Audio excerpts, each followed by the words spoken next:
अस्सलामुअलैकुम, welcome back. आज का हमारा टॉपिक है dimensions of a vector space. हमें क्या करना है बेसिकली आज के टॉपिक में जो कवर करने वाले हैं वो डिफरेंट वेक्टर्स अगर हमें दिए गए हों तो हमें क्या करना है, उनकी डायमेंशन फाइंड करनी है। फॉर एग्जांपल अगर हमारे पास नल स्पेस है उसकी डायमेंशन कैसे कैलकुलेट करेंगे, कॉलम स्पेस है उसकी डायमेंशन कैसे कैलकुलेट करेंगे, उनके दरमियान linearly dependent and linearly independent का क्या रोल होगा वो देखेंगे। हमारे पास सबसे फर्स्ट टॉपिक है, एक थ्योरम दिया गया है हमें, theorem number 9। If a vector space V has a basis B is equal to B1 B2 up to so on Bn, then any set in V containing more than n vector must be linearly dependent. इस theorem का क्या मतलब है कि हमारे पास एक vector space है V, एक वेक्टर स्पेस है V जिसके अंदर क्या है, डिफरेंट बेसिस हैं B1 B2 Bn तक जा रही हैं, ठीक है।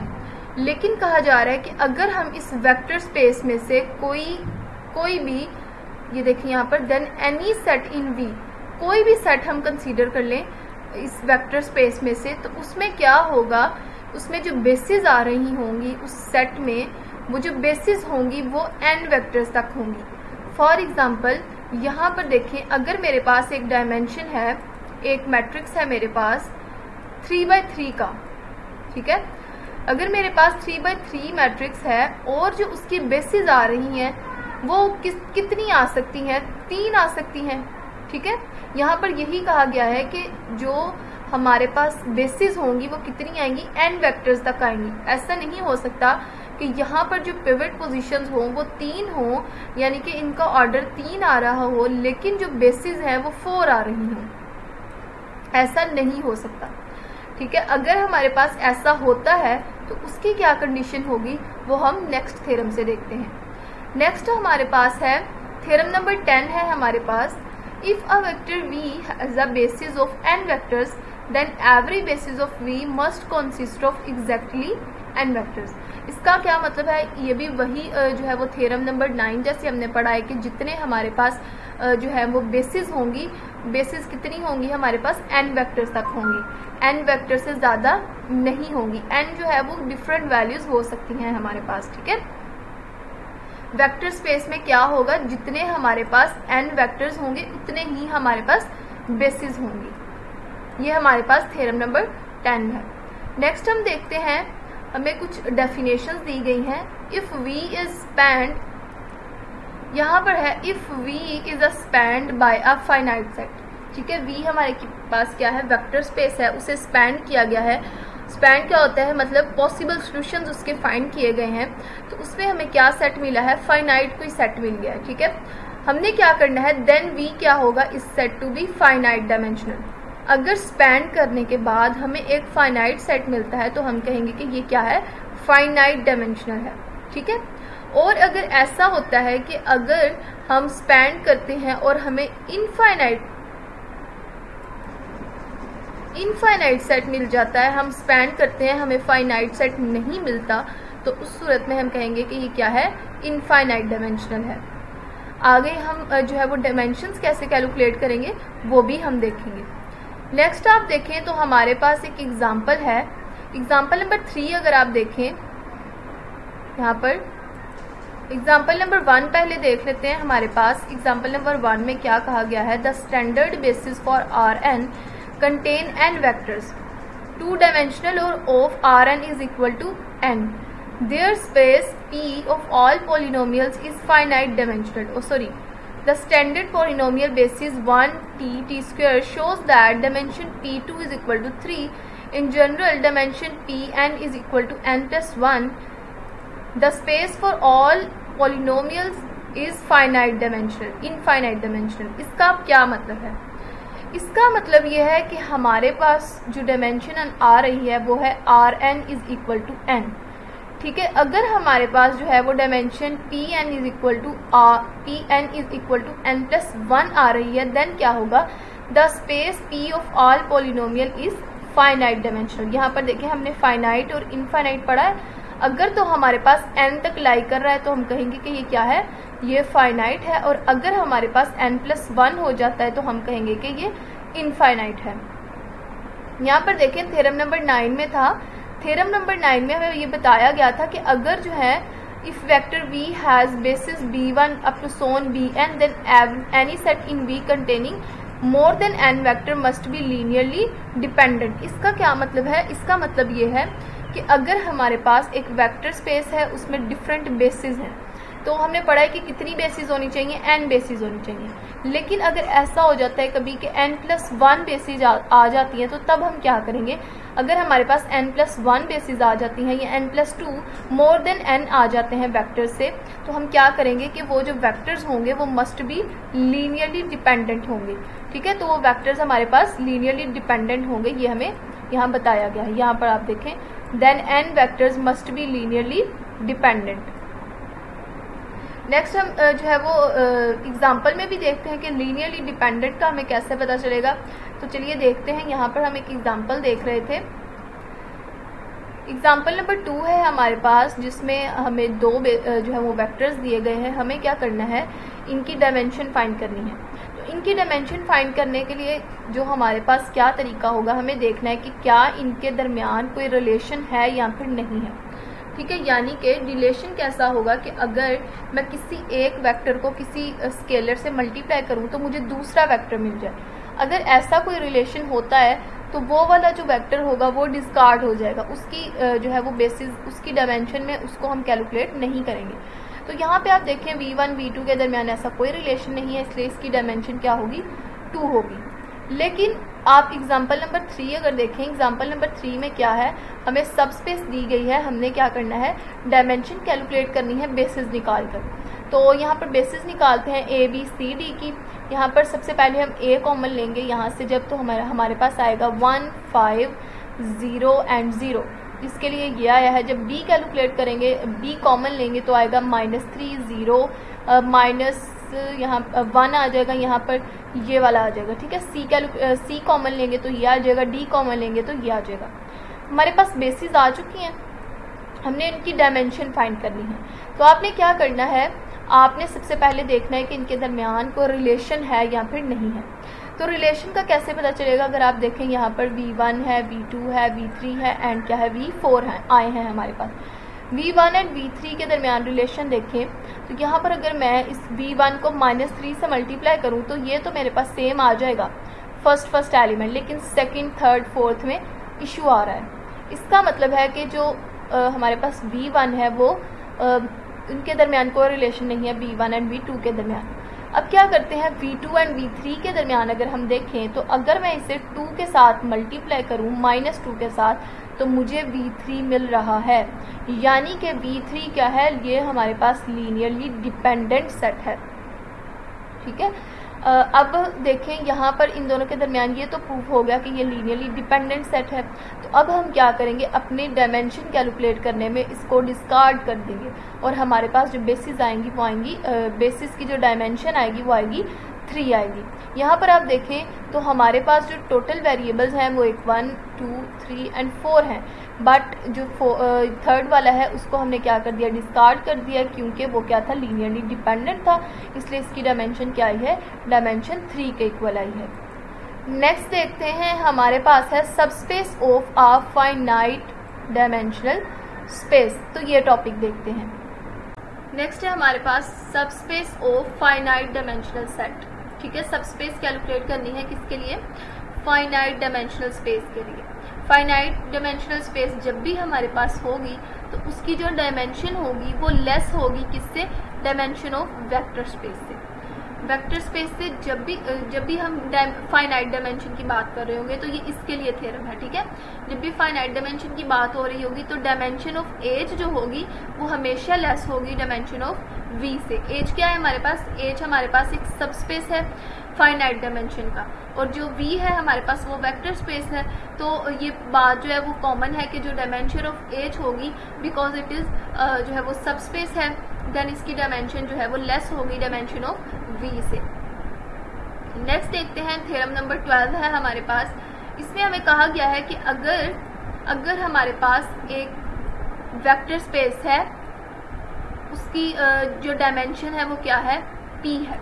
अगर हमारे पास let v be a p dimensional vector space, तो उसकी जो डायमेंशन आ रही होगी हमारे पास वो मस्ट बी p ग्रेटर और इक्वल टू 1 होनी चाहिए, उससे लेस नहीं होनी चाहिए। फॉर एग्जांपल अगर हमारे पास एक वेक्टर स्पेस है उसमें p जो है p वेक्टर्स हैं, उसकी डायमेंशन क्या है p, तो उसमें जो बेसिस आ रही होंगी वो ऐसा नहीं हो कि वो उसमें कोई भी बेसिस ना हो, ऐसा नहीं हो सकता। उसमें लेस देन भी हम जाएं तो हमारे पास जो लास्ट बेसिस आ रही होगी वो 1 तो आ ही रही होगी, और ग्रेटर देन कितनी आ सकती है p के इक्वल, p से ज़्यादा नहीं हो सकती। ये लीनियरली इंडिपेंडेंट सेट की बात हो रही है, और हमने देखा है कि अगर हमारे पास उससे ज़्यादा आ जाती है तो वो ऑटोमेटिकली क्या होगा, वो लीनियरली डिपेंडेंट सेट होंगे। नेक्स्ट है हमारे पास dimension of null of A and dimension of column of A. अब हमने कैलकुलेट करनी है dimension for null of A and dimension for column of A, तो उसके लिए हमें ये डेफिनेशन दी गई है, the dimension of null of A is the number of free variables in the equation A x is equal to 0। जब हमें इक्वेशन दी जाएगी ए एक्स इज इक्वल टू 0, तो उसमें हमारे पास जितने भी फ्री वेरिएबल्स होंगे वो हमारी डायमेंशन होगी नल ऑफ ए के लिए। और अगर हमारे पास column of A dimension find करनी हो तो उसके लिए क्या होगा, number of pivot column in A के अंदर, ये ए मैट्रिक्स है, इसके अंदर जितने भी पिवट कॉलम होंगे यानी कि जिन जिन कॉलम में पिवट पोजीशन मौजूद होगी वो हमारे पास डायमेंशन होगी कॉलम ऑफ ए के लिए। एग्जाम्पल नंबर 5 देखते हैं, इससे आपको और क्लियर हो जाएगा। यहाँ पर देखिए, find the dimension of null space and column space. यहाँ पर हमने डायमेंशन फाइंड करनी है किसके लिए, नल स्पेस के लिए एंड कॉलम स्पेस के लिए। तो पहले कॉलम स्पेस के लिए देख लेते हैं। यहाँ पर देखिए रिड्यूस्ड एचरन फॉर्म में कन्वर्ट किया गया है, और अब हमने क्या करना है, पहले हम कॉलम स्पेस के लिए देख लेते हैं। उसकी हमने डेफिनेशन पढ़ी थी कि जितने पिवट कॉलम्स होंगे उतनी उसकी डायमेंशन होगी। यहाँ पर हम जो है पिवट पोजीशंस को कैलकुलेट करते हैं। यहाँ पर पिवट पोजीशन है, देन यहाँ पर पिवट पोजीशन है, and just 2 he pivot position है। आगे जो थर्ड पोजीशन है वो सब में 0 आ रही है, तो हम इजीली कह सकते हैं इसकी जो कॉलम स्पेस की डायमेंशन होगी वो क्या होगी, 2 होगी। ठीक है, अब अगर हमने कैलकुलेट करनी है dimension for null of A के लिए, तो dimension for null of A के लिए हमने जो डेफिनेशन पढ़ी थी, is the number of free variables in the equation. Number of free variable जितने होंगे वही उसकी क्या होगी, डायमेंशन होगी। ठीक है, तो उसके लिए हमें क्या करना होगा, यहाँ पर देखें जो हमारे पास इसकी डायमेंशन है इस मैट्रिक्स की वो क्या है, x1, x2, x3, x4, x5। ठीक है, जितने पॉसिबल सोल्यूशन आ सकते हैं वो क्या है, 5 तक है।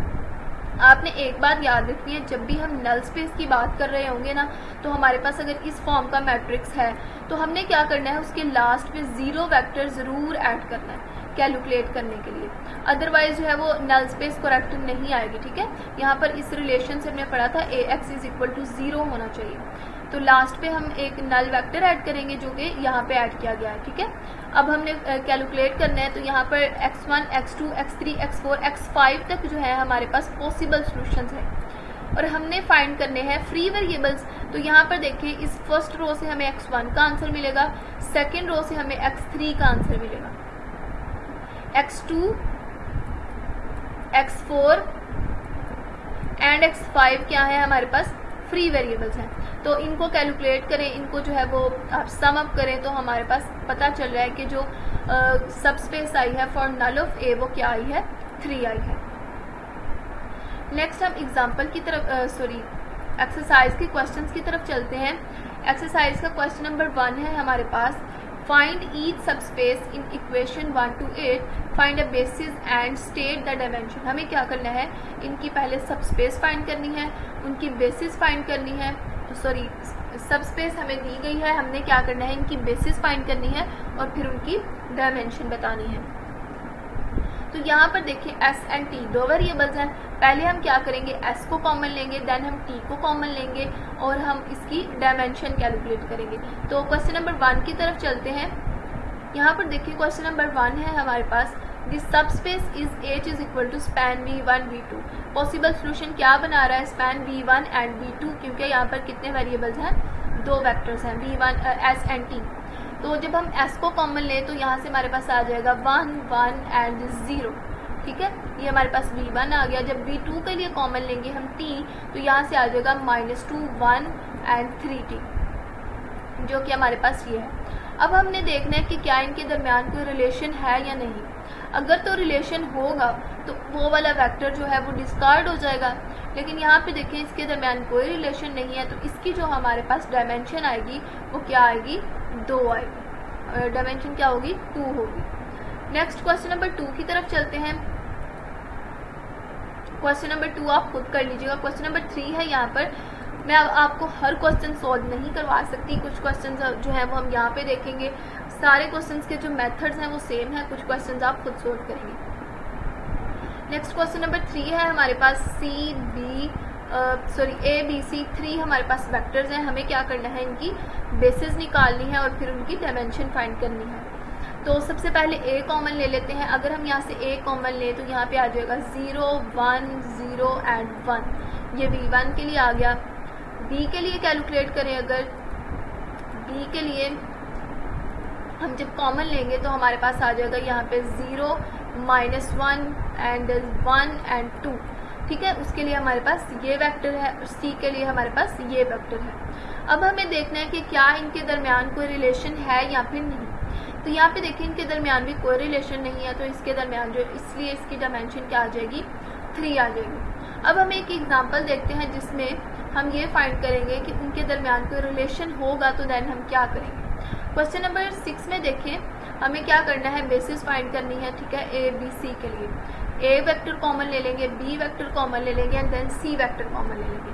तो यहाँ पे देखिए हमारे पास वेक्टर आ रहा है ए बी सी। जब हमने कॉमन लिया तो हमें ये जो है वेक्टर्स मिले हैं। अब हमने चेक करना है कि इनके दरमियान कोई रिलेशन तो नहीं है।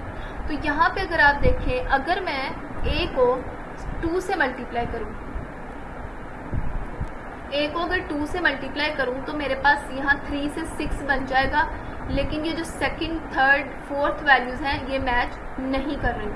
मतलब ए और बी के दरमियान जो है वो कोई रिलेशन नहीं है। अब सी के लिए चेक कर लेते हैं।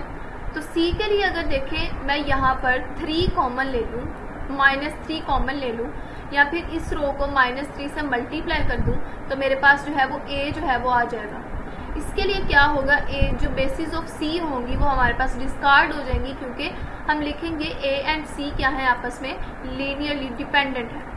तो जो सी है उसकी बेसिस डिस्कार्ड हो जाएंगी और हमारे पास जो बेसिस की डायमेंशन आएगी वो क्या आएगी, डायमेंशन ऑफ बेसिस क्या आएगी हमारे पास, 2 आएगी। ये क्वेश्चन नंबर 6 जो है वो हमने सोल्व किया है, जिसमें हमने ऐसी एक्सरसाइज मतलब ऐसा क्वेश्चन देखा है जिसमें क्या है, डिपेंडेंट कर रहे थे। क्वेश्चन नंबर 6 तक जो थे वो सेम मेथड से थे।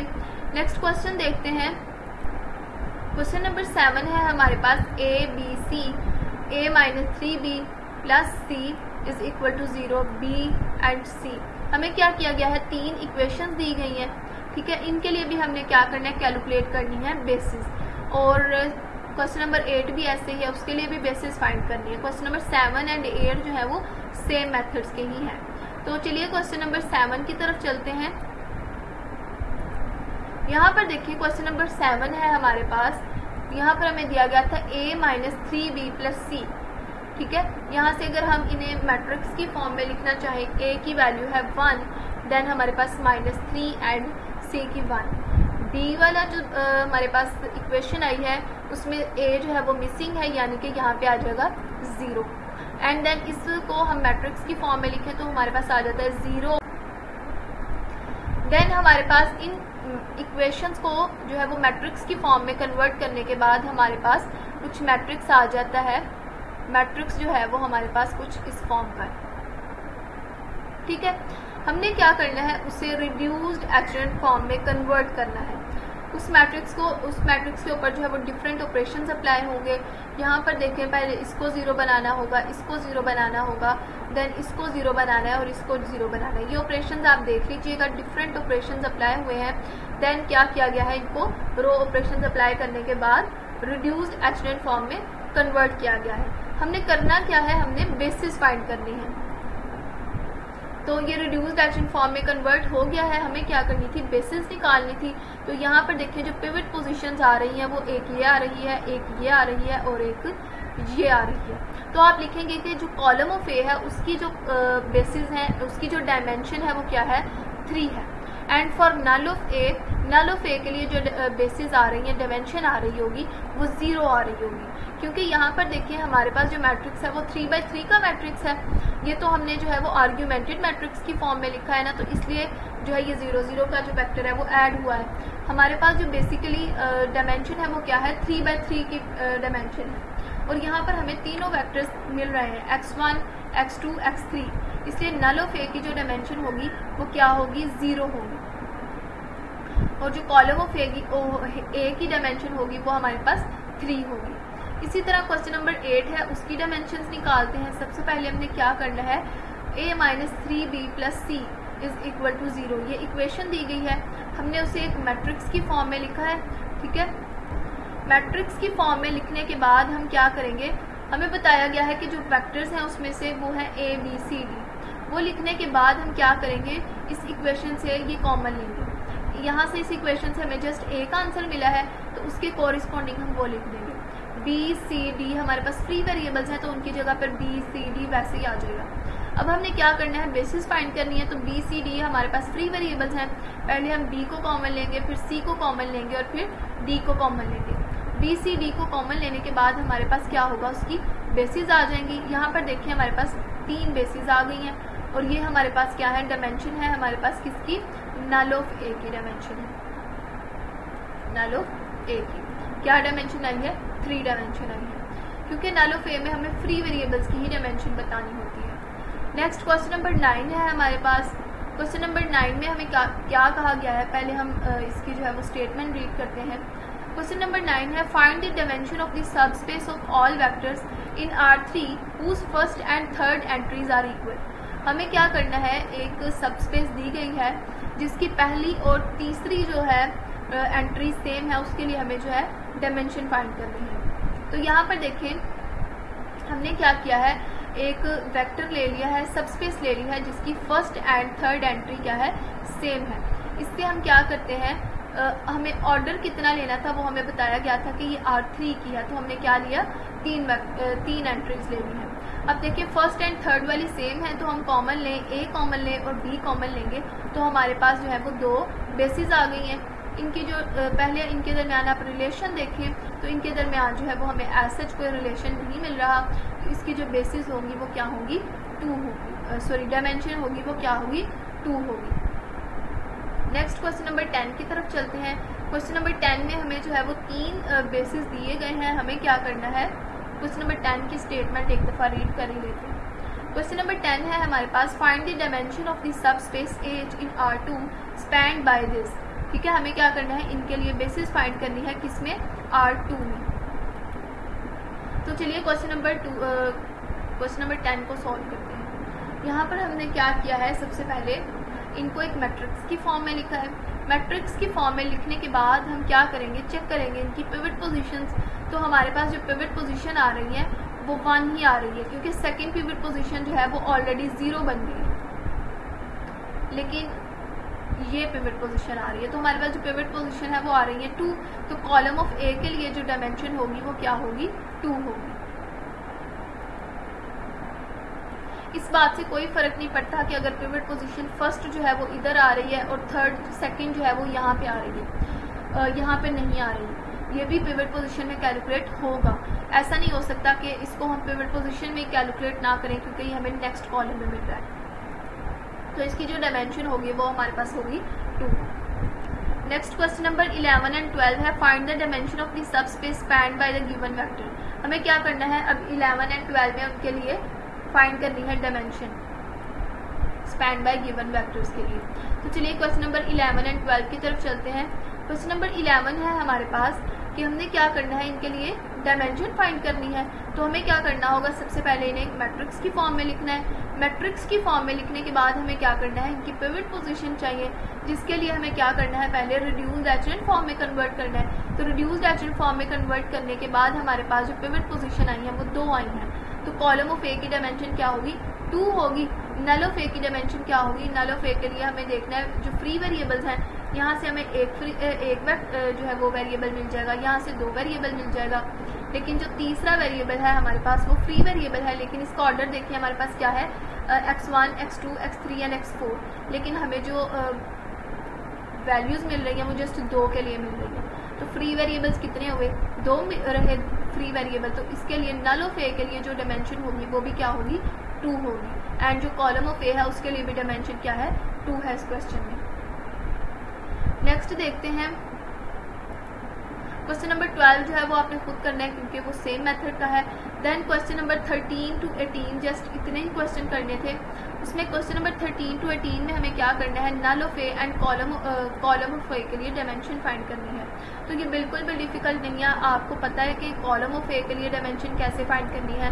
कॉलम ऑफ ए के लिए आपने देखना है पिवट पोजिशन, ये ऑलरेडी हमें एचएन फॉर्म में दिए गए हैं। हम देखते हैं यहाँ पर पिवट पोजिशन है हमारे पास 1 2 एंड 3, तो इसकी कॉलम ऑफ ए की डायमेंशन क्या आएगी, 3 आएगी। ठीक है, तो नल ऑफ ए के लिए क्या करना है, नल ऑफ ए के लिए लास्ट पे 0 वेक्टर ऐड करेंगे। देन हमने देखना है कि कितने फ्री वेरिएबल्स हैं हमारे पास। तो यहाँ से हम देखें हमारे पास जो है यहाँ से x1 की वैल्यू आ जाएगी, यहाँ से x2 की, बाकी हमारे पास यहाँ से x3 की आ जाएगी। x4 जो है हमारे पास क्या है, फ्री वेरिएबल है। हम इसका ऑर्डर देखें x1 x2 x3 x4 x5 तक है, तो 3 की हमें वैल्यूज मिल रही हैं, मतलब जो बाकी 2 हैं वो फ्री वेरिएबल हैं। तो नल ऑफ ए के लिए जो हमारे पास डायमेंशन आएगी वो आएगी 2। इसी तरह आपने जो है क्वेश्चन नंबर 18 तक जो है वो आपने क्वेश्चन सॉल्व करने हैं। जैसे क्वेश्चन नंबर 15 देखें आप, तो इसमें हमारे पास जो ऑर्डर है वो है x1 x2 x3 and x4 तक हमारे पास ऑर्डर है। कॉलम ऑफ ए की बात करें, कॉलम ऑफ ए में हमारे पास एक ये पिवट पोजीशन है और एक ये है। कॉलम ऑफ ए की डायमेंशन आएगी 2, ठीक है। एंड नल ऑफ ए के लिए क्या होगा, नल ऑफ ए के लिए लास्ट पे हम जो है वो 0 वेक्टर ऐड करेंगे। 0 वेक्टर ऐड करने के बाद हम देखेंगे फ्री वेरिएबल्स कितने हैं।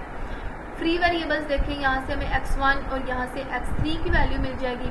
तो जो ऑर्डर है वो x1 x2 x3 and x4 तक का ऑर्डर है, लेकिन जो वैल्यूज मिल रही हैं वो 2 की मिल रही हैं। इसका मतलब है जो नल ऑफ ए का हमारे कॉलम ऑफ ए 2 था, नल ऑफ ए में हमें क्या देखना है कि फ्री वेरिएबल भी कितने हैं, 2 हैं।